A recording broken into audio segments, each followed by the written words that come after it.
দ্বিতীয় ওবায়দুল কাদের। ঠিক তো ভাইরা আমার? এরকম দ্বিতীয় থাকে, কপি করা যায় না? যায় না? কপি করা যায়। আল্লাহ অনেকের এই সক্ষমতা দিয়েছেন, অনেকেই অনেককে কপি করতে পারে।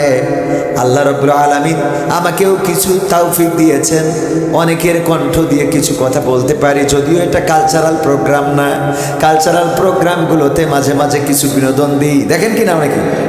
সিলেটে প্রথম নয়, এটা মনে হয় দ্বিতীয় তৃতীয়তম সফর, তবে এই অঞ্চলে আমার প্রথম সফর, এবং বছরে একবার করে সিলেটে আসি, বছরে একটা করে রাখি সিলেটের, মানে অল সিলেট এরিয়ায় একটা করে থাকে বছর। গত বছরও একটা ছিল, গত বছর করে গেছি এইদিকে মৌলভীবাজারের আশেপাশে কোথায়। আবার এই বছর এটা, আর এই সিজনে আর নাই। আবার যদি বেঁচে থাকি আগামী বছর আল্লাহ বাঁচিয়ে রাখেন, তাহলে আগামী বছর আবার এরকম একটা রাখবো। মানে একটু দেশটা ঘোরা হয়, মানে নদ দেখাও হয়, কলা বিক্রিও হয়। একটা আঞ্চলিক কথা আছে, আপনাদের দিকে কি বলে জানি না, এরকম কথা আছে না? তো একটু সিলেটের চা বাগানটা ঘোরা হইলো, কারণ অনেকেই তো পিকনিক করার জন্য শ্রীমঙ্গল আসে। তো আমরা পিকনিক না করতে এসে ওয়াজ করেও যাই, চা বাগানও দেখে যাই, খাওয়াও হয়, টাকাও হয়, আর ঘুরাও হয়। ঠিক না বেটে?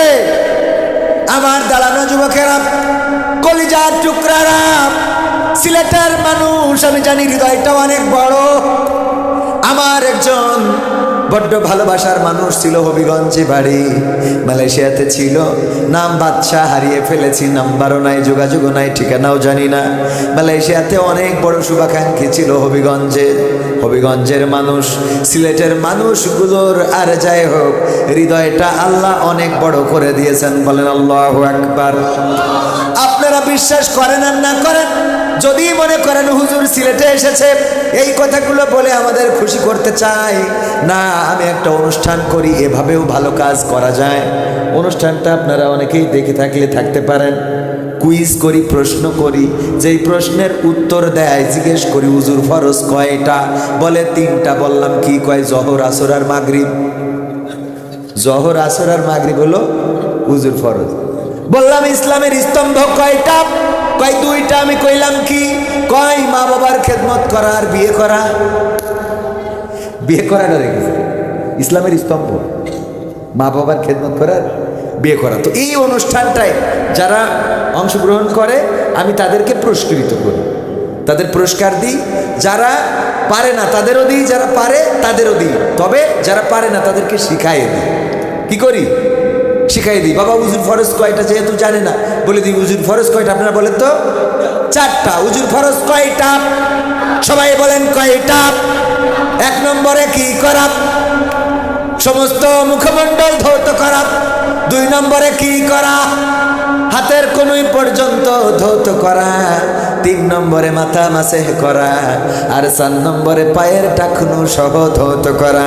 ওগো আমার ভাইয়েরা, এইগুলো ওয়াজের মধ্যেও শিখানোর দরকার আছে না নাই? কেন আছে? আমি এখানে এসে কুপাকুপি করে গেলাম, দিন কায়েম করে গেলাম, আগামীকালকে এই সংসদে ইসলাম কায়েম হইতে হবে, চেয়ার ভেঙে দিয়ে গেলাম। অথচ উজুর ফরজ জানে না, গোসলের ফরজ পারে না, নামাজের আরকান আহকাম জানে না, তাইলে এই ওয়াজ কোনো কাজে লাগলো? কথা কয় না। এইগুলো শেখার দরকার আছে না নাই? বললাম কালেমা তাইয়্যিবাটা পড়েন, বলতেছে লা ইলাহা ইল্লা আনতা সুবহানাকা ইন্নী কুনতু মিনাজ জালিমিন। এই হলো কালেমা তাইয়্যিবা। চিন্তা করা যায়? সত্য বলছি না মিথ্যা বলছি? যারা এই অনুষ্ঠানটা দেখে তারা জানে। আমার ভাই মনে হয় দেখেন। সত্য বলছি তো ভাই? সাক্ষ্য দেন। এখানে আর কেউ আছেন এই অনুষ্ঠান দেখেছেন? ওই যে আর একজন যুবক দেখেছে। এভাবেও ভালো কাজ করা যায়। আজকে দেখবেন 122টা পর্ব করেছি, 23তম পর্ব পেন্ডিং। এই অনুষ্ঠান করতে যে টাকা লাগে, খরচ হয়, স্পন্সর করে, তার সিংহভাগ স্পন্সর করে সিলেটের মানুষ। সেই জন্য বললাম সিলেটের মানুষের হৃদয়টা বড়। 122টা পর্ব করা হয়েছে, 123তম পর্ব আসতেছে।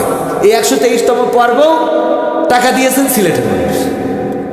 যেটা আসতেছে এখনো আসে নাই, শুটিং করার মানে আমাদের ভিডিও করা হয়ে গেছে, কিন্তু এখনো এডিটিং করে চ্যানেলে দিতে পারি নাই।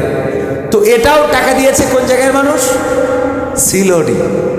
আলহামদুলিল্লাহ। এই জন্য বললাম সিলেটের মানুষের হৃদয়টা আল্লাহ বড় করে দিয়েছেন।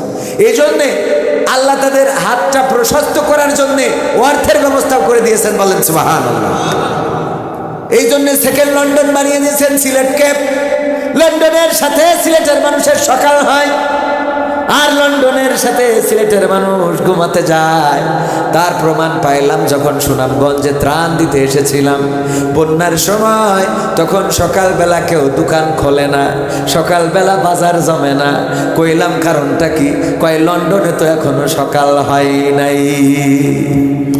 লন্ডনে সকাল হয় নাই বলে সিলেটেও সকাল হয় নাই। হায় হায়, লন্ডনে সকাল না হইলে সিলেটেও সকাল হয় না। সুনামগঞ্জের কথা বলছি। ওগো আমার ভাইয়েরা, লন্ডনের সাথে মিল আছে, জায়গা সংকুলান হচ্ছে না বলে আপনাদের একটু আগাতে বলা হচ্ছে। আমার যুবকেরা দাঁড়ানো কলিজার টুকরারা, ভিতরে বসে যেতে হবে। আজকালকের ছেলেরা বই নিয়ে আর বসে না, ও বাবা গুগলে সার্চ করিয়া পড়ি। ঠিক বলছি না ঠিক বলছি? এখন যদি বলেন বাংলাদেশের আয়তন কত, আমার যুবক গুগল মামারে বলবে বাংলাদেশের আয়তন কত। গুগল মামা বলে দেবে বাংলাদেশের আয়তন 56,000 বর্গ কিলোমিটার। ঠিক না বেঠে? আজকালকের ছেলেরা বই নিয়ে আর বসে না, ও বাবা গুগলে সার্চ করিয়া পড়ে। ওরে কালের মেয়েরা কোরআন হাদিস ধরে না, এখনকার মা বোনেরা কোরআন হাদিস পড়ে না। ওয়াল্লাহ টিকটকে ভিডিও ওরা করে। সিলেটের মানুষ করে না? করে। মৌলভীবাজারের লোক করে না? করে, কিন্তু এই জাগাল কেউ করে না। আপনারা করেন? কে কে করেন? হাত উঁচু করেন তো।